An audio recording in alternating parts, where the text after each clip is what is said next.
চট্টগ্রাম নগরীর outer ring রোডে মাইক্রোবাসের ধাক্কায় রোহান খান নামের এক তরুণের মৃত্যু হয়েছে। তেল ফুরিয়ে যাওয়ায় রাস্তার পাশে থেমেছিলেন রোহান খান। মুহূর্তেই দ্রুতগতির একটি মাইক্রোবাসের ধাক্কায় চোখের পলকে রাস্তা থেকে প্রায় ২০ ফুট দূরে ছিটকে পড়েন রোহান।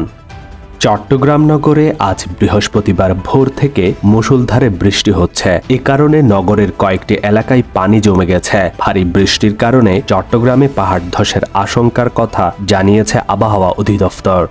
চট্টগ্রাম কক্সবাজার রুটে চলাচলরত সৈকত এক্সপ্রেস ও প্রবাল এক্সপ্রেস ট্রেনের সময়সূচি নতুন করে নির্ধারণ করেছে বাংলাদেশ রেলওয়ে।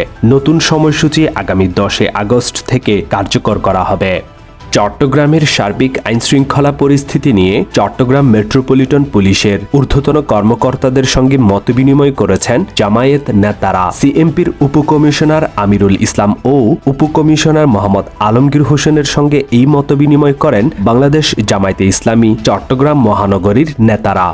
চট্টগ্রাম সিটি কর্পোরেশনের মেয়র ডা শাহাদত হোসেন বলেছেন, আমরা ৫০ থেকে ৬০% জলাবদ্ধতা কমাতে সক্ষম হয়েছে। চট্টগ্রামের অনেক এলাকায় এখন আর আগের মতো পানি জমছে না।